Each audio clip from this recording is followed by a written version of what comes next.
Because you're close. Take 8 or 9. No, it's 1. Oh. I'm Ashley. And I'm Diane, and we're from I Wonder Korea. So last week, we interviewed a doctor from Jeonju who set the record straight about what's true or false about COVID-19. Yes, it definitely cleared up all the misinformation that's been going around. Especially nowadays, people like to share information without checking their resources. Well, I really enjoyed the part where he was giving so many information about the facts and myths about COVID-19, but also the way my husband said, I want more. I want some more. So we're giving you more as our third video for this series. Can you tell us about the next interviewee? Yes, actually, she's a friend of mine that lives in Seoul, and she's going to share with us her experiences about her getting tested over there for the COVID-19 virus. Okay, so let's hear what she has to say. Hello, Elizabeth. So can you please tell us about yourself and how long have you been staying here in Korea? So my name is Elizabeth Brock. I am a teacher here in Seoul. I do after school work, and I'm currently going into my 5th year here. So thank you for being with us here today. Can you tell us what your daily routine is like before COVID-19? So a day in my life before coronavirus, most of it was pretty simple. Get up, go to work, stay at work. And then when work was done, I'd usually head home. I didn't really go too many places during the week. Would pick up something to eat and that was about it. But on the weekends, that was where I would really be running around town. I would always be trying to visit someplace new.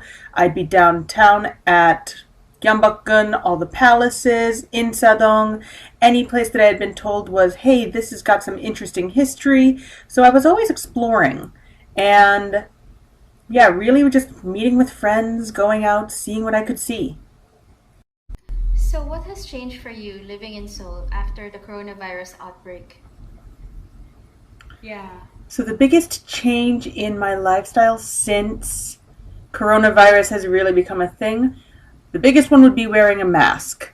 So now I actually feel quite uncomfortable if I go outside and I've forgotten to wear my mask, or actually if I see anyone else not wearing one.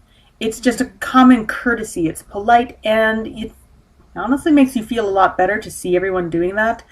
Also, I've really cut back on where I go, what I do. I've got a few places I still hit up.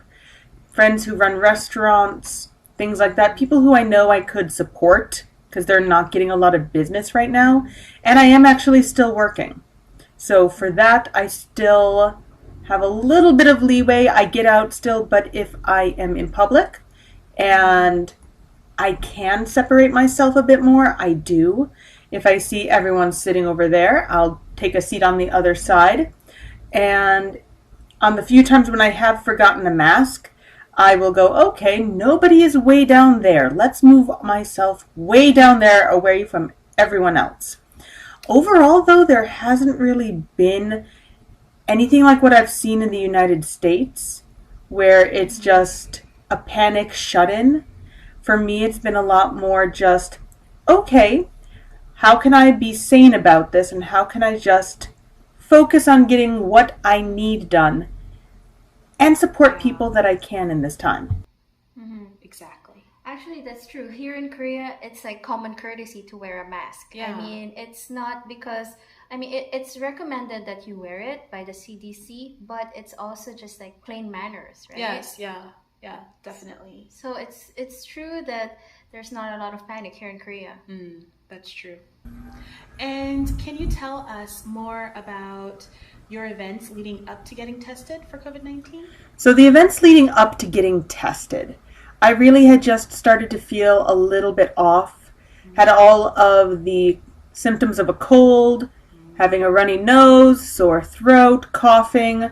I didn't have a fever. Oh, good. But just to be on the safe side, I decided I should probably get tested because everyone keeps saying, if you have any of the symptoms, please get tested.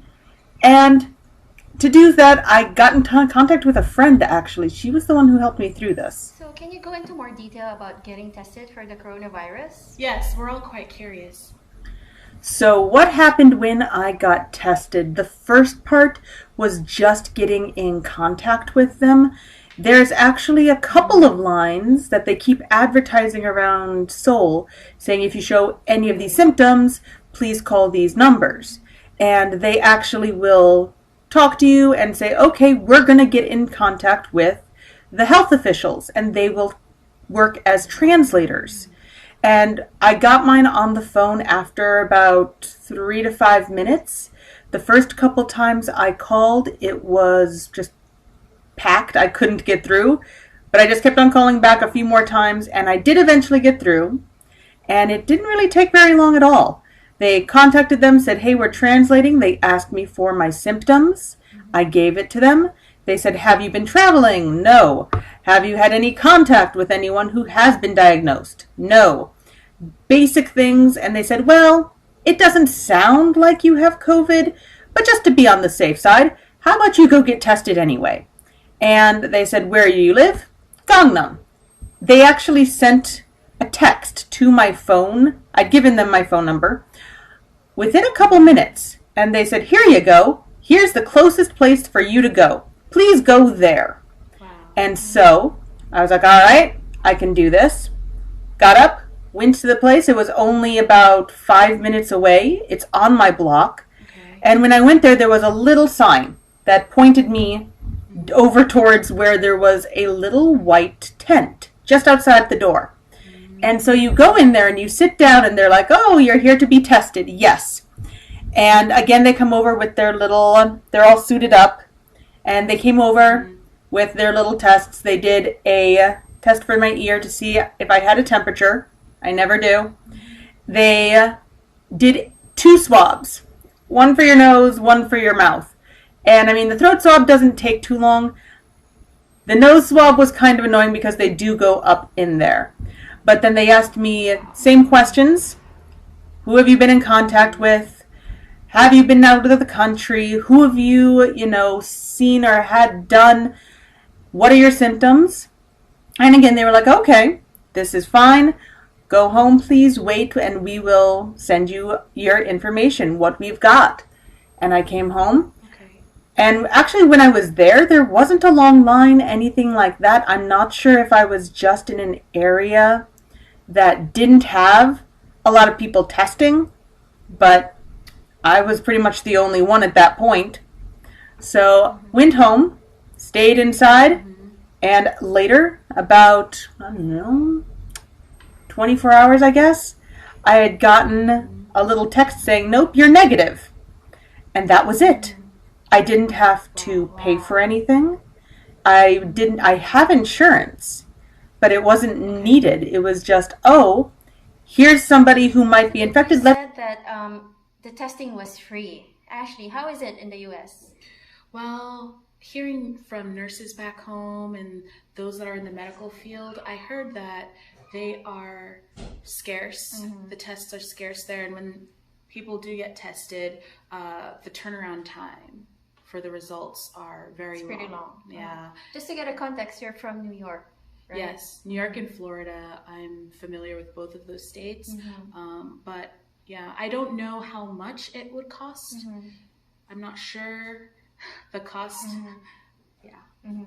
So back in my country, in Manila, Philippines, I've been reading a lot of news, and it says that there's not a lot of test kits, and if there are, they came from another country and they're kind of faulty. Oh no! So that's a whole lot of dilemma right now. And comparing, I don't want to compare, but in Korea, the system is really good. Yeah, right. definitely. The healthcare system is really good here. Yeah, for sure. So let's find out more details about. Can you run us through the process of testing? So it actually was free. I did not have to pay anything. I do have insurance through my school, but I didn't have to use it. It really did pretty much come up as this is a public service. They want to just find everyone they can and lock this down. So it wasn't being stopped by insurance or anything like that. I did get sent on this whole path from my friend. I asked her, who do I call? and she gave me pound 1345. They were pretty much like the foreigner line for help, but now it's almost strictly for COVID. And they were the ones who do the translation. So even if you don't speak Korean, they will help you. Okay. They got sent to me. They sent me a couple of places.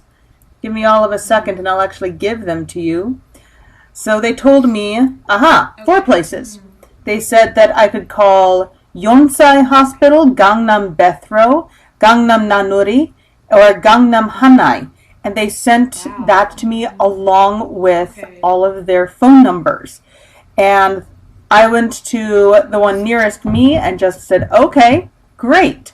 Let's see how this goes.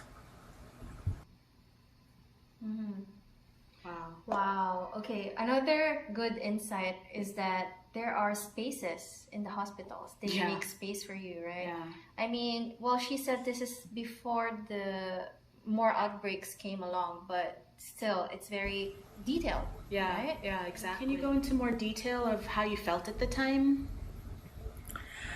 At the time, I didn't really feel worried. This was all so slightly up near where it was just beginning to be a bigger thing.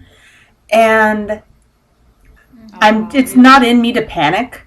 So I pretty much was of the, well, at the moment I feel pretty good. I'm pretty sure it's not COVID. And so I'm going to be okay. If it turns out that I have it, then I'll start to panic a little bit more. But until then, I just want to be calm and collected because panicking wasn't going to help anything. So true. Yeah.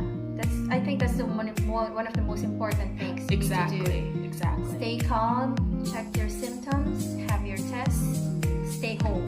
Yes, right? exactly. Panicking won't solve anything. Yes. Yes.